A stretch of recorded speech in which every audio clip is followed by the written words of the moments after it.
السلام علیکم اسٹوڈنٹس، کیسے ہیں؟ صحت طبیعت ٹھیک ہے آپ کی؟ اچھا بیٹا، آج کا ہمارا ٹاپک جو ہے وہ حمد ہے، جس کے خالق حفیظ جلندری ہے۔ حمد بیٹا آپ کو پتہ ہے کہ نظم کی ہی ایک قسم ہے، جس میں حمد کا مطلب ہوتا ہے اللہ تعالیٰ کی مدحت بیان کرنا، اللہ کی تعریف بیان کرنا۔ اسی طرح حفیظ جلندری چونکہ ان کے شاعر ہیں تو ان کے بارے میں تھوڑا سا ان کا تعلق پڑھیں گے، ان کو سمجھیں گے۔ تو حفیظ جلندری اصل میں جلندھر میں پیدا ہوئے، پنجاب یعنی انڈیا کے پنجاب کا یہ مطلب جو ہے وہ شہر ہے۔ پھر اس کے بعد تحصیل انتخابی سوالات امپورٹنٹ آپ کو پتہ ہے، میں ہر طرف سے میں آپ کو بتاتا ہوں کہ جیسے آپ نے یہ سارے ہی جتنے بھی شعراء ہیں، مصنفین ہیں، سب کے سب جو ہے وہ آپ نے یہاں پہ مینشن کر دیں گے۔ اچھا، پہلا پیدائش 1900، وفات 1982، 82 سال عمر پائی میں جائے پیدائش جلندھر میں، آج میں بتا چکا ہوں۔ پاکستان کے قومی ترانے کے خالق ہیں، یہ ان کی شہرت کی وجہ ہے، یہ بار بار پیپر میں آ جاتا ہے۔ ایسے لکھا ہے ملٹیپل چوائس میں، آپ کو ہمیشہ مزار جو ہے ان کا پاکستان، مینار پاکستان میں ہے، 1947 میں یہ لاہور میں آئے تھے جلندھر سے۔ اچھا جی بیٹا، تشریح کرنے کا طریقہ، پہلا شعر میں نے لکھا ہے اور اس کے تشریح کرنے کا ایک میتھڈ بتایا ہے، ایک انداز بتایا ہے کہ کس طرح آپ نے تشریح کرنی ہے، کس طرح آپ نے ایک پیج، یاد رہے کہ نظم کے آپ نے 3 اشعار کو اٹیمپٹ کرنا ہے، اور 3 اشعار میں یہ جتنے بھی جو ہے وہ کانسیکوینسز ہیں ان کو آپ نے فلفل کرنا ہے۔ سب سے پہلے پہلا شعر ہے، اسی نے ایک حرف کن سے پیدا کر دیا عالم، کشاکش کی صدائے ہاؤ ہو سے بھر دیا عالم۔ اب عالم کا مطلب دنیا ہوتا ہے، کن کا مطلب اللہ کہتا ہے ہو جا، تو وہ ہو جاتی ہے، تو کن فیکون۔ سورۃ یاسین، یہ نیچے میں نے حوالہ جات بھی میں بھی لکھ دیا ہے، یہاں سے بھی آپ نوٹ کر لیجیے گا۔ شاعر کا نام پھر آپ نے لکھنا ہے، پھر نظم کا عنوان لکھنا ہے، پھر مفہوم لازمی لکھنا ہے اس دفعہ آپ نے۔ پھر اس کے بعد مفہوم لکھنے کے بعد اللہ تعالیٰ نے اس کائنات کو کن کہہ کر پیدا کیا اور مختلف مخلوقات کی آواز سے رونق لگا دی۔ اس کے بعد تشریح ہے، بیٹا تشریح میں آپ کو لکھنا سکھا رہا ہوں، تشریح میں لکھ کے نہیں دے رہا ہوں، تشریح میں لکھنا سکھا رہا ہوں اصل میں، تاکہ آپ خود سے لکھ سکیں، آپ کو کسی جو ہے وہ کی بک کی یا کسی خلاصے کی یا کسی جو ہے وہ ہیلپنگ بک کی ضرورت نہ پڑے۔ تشریح میں جو بھی آپ نے تشریح کرنی، چاہے وہ اقتباس کی ہے، چاہے وہ شعر کی تشریح ہے، اس میں سب سے امپورٹنٹ چیز ہے کہ شاعر کی قابلیت سب سے پہلے 1.5 یا 2 لائنوں میں، پہلی 2 لائنوں میں آپ نے شاعر کی قابلیت جو ہے وہ لکھنی ہے۔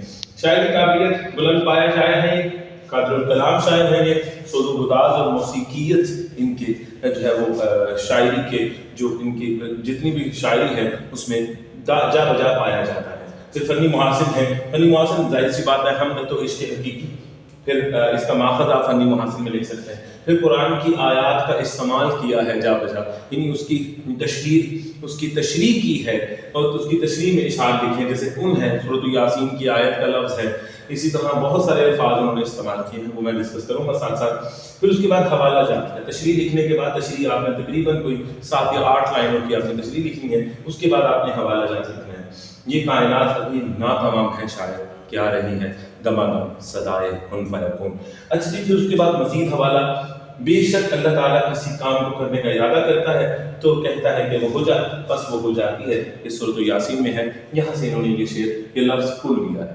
اچھا جی، میں دوسرے شعر پہ آتا ہوں، تو دوسرا شعر دیکھیے، اس میں نظام آسمانی ہے، اسی کی حکمرانی سے بہار جاودانی، یعنی ہمیشہ رہنے والی بہار جو ہے وہ بھی اللہ کی باغبانی کی وجہ سے ہے، چونکہ اللہ اس کا رکھوالا ہے، اللہ اس کا باغبان ہے۔ تو یہ اس کی بیٹا آپ نے مفہوم سب سے پہلے میں نے آپ کو بتایا لکھنا ہے، آپ نے اس کے بعد تشریح لکھنی ہے۔ یہاں پہ میں نے مینشن نہیں کیا، چونکہ میں نے یہاں پہ ڈیٹیل بتا دیا آپ کو، یہاں پہ میں نے مینشن نہیں کیا، جو چیز کی آپ کو ضرورت ہے وہ میں نے لکھ دی ہے، جو آپ خود نہیں لکھ سکتے وہ میں نے لکھ دی ہے۔ تشریح آپ خود لکھ سکتے ہیں، اس کی ڈیٹیل میں جا سکتے ہیں۔ آسمان پر اجرام فلکی کا نظام اللہ کے حکم کے مطابق، اجرام فلکی یعنی آسمان کا نظام، کائنات کا نظام، گلیکسی، سورج، ستارے، چاند، ایچ اینڈ ایوری تھنگ اللہ تعالیٰ کی قدرت میں ہے، اللہ تعالیٰ کے تابع ہیں، اور زمین پر مظاہر فطرت بھی خدا کی قدرت کا کرشمہ ہے۔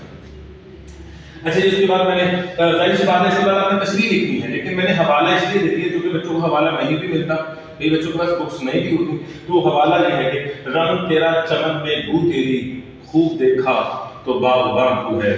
پھر اس کے بعد مزید حوالہ، یہ سورۃ یاسین سے میں نے آیت کا ترجمہ لیا ہے. نہ سورج کی یہ مزاج ہے کہ وہ چاند کو جا پکڑے، اور نہ رات ہی دن سے پہلے نمودار ہو سکتا ہے، اور سب اپنے اپنے میدان میں حرکت کر رہے ہیں. سورۃ یاسین یہ بیٹا دوسرا شعر تھا جس کی آپ نے تشریح کرنی ہے. اچھا جی، اس کے بعد تیسرا شعر ہے بیٹا موسٹ امپورٹنٹ شعر، بار بار مطلب جو ہے وہ یہ آیا ہے، زمین پر جلوہ آ رہا ہے مظاہر اس کی قدرت کے. میں دیکھ رہا تھا تو 3 دفعہ یہ شعر آیا ہے.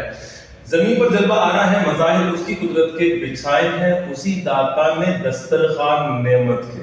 پوری زمین میں اللہ تعالیٰ نے انسان کے لیے خوراک بچھا دی ہے. انسان صرف تھوڑی سی محنت کرتا ہے، اس میں کھیتی باڑی کرتا ہے تو اسے اناج حاصل کرتا ہے، اناج حاصل کر کے اپنا جو ہے وہ زندگی گزارتا ہے، سانس لیتا ہے یا زندہ رہتا ہے. اچھا جی، اس کے بعد مفہوم ہے بیٹا زمین پر ہر طرف اللہ تعالیٰ کی کاریگری نظر آتی ہے، اور وہی تمام مخلوقات کا رازق ہے، رزق دینے والا ہے. پھر حوالہ اس کا میں نے دیا ہے، ناک پردوں میں تو ہے بے پردہ، سو نشانوں میں بے نشاں تو ہے. کہ اللہ تعالیٰ ہر جگہ نظر آتا ہے، ہر جگہ جو ہے وہ محیط نظر آتا ہے. کسی بھی چیز کی طرف دیکھو تو وہ اس کے بنانے والے میں اس کے جو ہے وہ ہمارا ذہن جاتا ہے، لیکن جو ہے وہ جب اللہ کو تلاش کرنا ہو یا مطلب اللہ تعالیٰ کو دیکھنا ہو تو اللہ تعالیٰ دکھائی نہیں دیتا. تو یہ بیٹا یہ ہمارا تیسرا شعر تھا. انشاءاللہ نیکسٹ جتنے بھی اشعار ہیں ان کے ساتھ میں آپ کے ساتھ حاضر ہوں گا. Thank you very much. اللہ نگہبان.